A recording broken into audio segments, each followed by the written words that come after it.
Today, March 21st, 2017, the Breed Education Committee of the Collie Club of America is interviewing Janet Hitt. A member of the CCA for over 55 years, Janet is also a judge of collies, being licensed in 2005. Equally, Janet has a distinguished professional career in aviation, and we will explore both. So let's begin. Hi, Janet. Thank you. Thank you for having me. How are you today? I'm fine. Great. We're at the National. Great. We're always fine at the National. We're happy to have you. So, Janet, we would like to talk about why did you choose the collie, and maybe you can tell us about some of your early collies and how that motivated you to follow this path. Oh, that was easy. When I was about 5 years old, my parents stopped at a roadside stand, and it was during the Depression, and brought home a collie puppy, a sable and white little baby boy, about 6 weeks old. We named him Pal. He lived 6 weeks. He had distemper followed by pneumonia, the really, really bad epidemic that goes on forever and ever without the immunization of those days. And I always wanted another collie. And we had a lot more dogs after that, and cats, and a chow, and a couple little mixed terriers, because being of English descent and Scottish descent, we were obsessed with dogs. And my love was this tri-colored collie that used to walk through by my house every evening. I'd go out and say, "Please, sir, may I pet your dog?" And he was a banker. In the Depression, bankers were very unhappy. And he would stop for a minute. He was a very fine gentleman. The dog's name was Prince, and he filled my eye. And I had, until only the year 2000, I never had a dog to fill my eye like that one.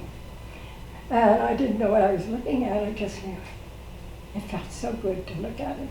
And he was so elegant, and he was so patient. I used to follow him down the street and stay behind the trees so the man didn't see me following him, just to fill my eyes with that dog. So beautiful. And then when I was about 8 or 9 years old, my godmother, who was family pediatrician, had this beautiful farm in Exton, Pennsylvania, outside of Philadelphia. And she had chows and cairns and white Persian cats. And she was trying to develop a line of white Persian cats who were not also deaf. She was a much better pediatrician than a geneticist. And I went with her to the dog shows and started showing dogs about 1939. That was a very good year for me. However, it wasn't for the rest of the world because it was the beginning of World War II. And I'm going with her to the dog shows, which were wonderful, wonderful dog shows along the Philadelphia main line. And they were all benched. And of course, as John Buddy said this morning, we're there all day. So I gravitated to the collies. And there I met Van Dyke, W.R. Van Dyke. And Van was always looking for people to help. At that point, World War II had really hit us. We had Pearl Harbor, and all the able-bodied men between 18 and about 40 were gone. And that included all the kennel managers, the big men of the big kennels. And so Van recruited those of us that were kids to go work in the kennels. And at that point, I left my dear Dr. Jean and went over to the collie kennels.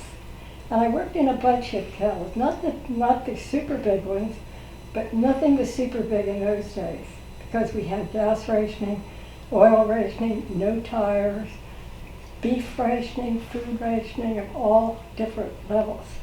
Life came to a very survival point. But the greatest thing about that, and it makes me, very emotional. We got to do things we would never have gotten to do otherwise.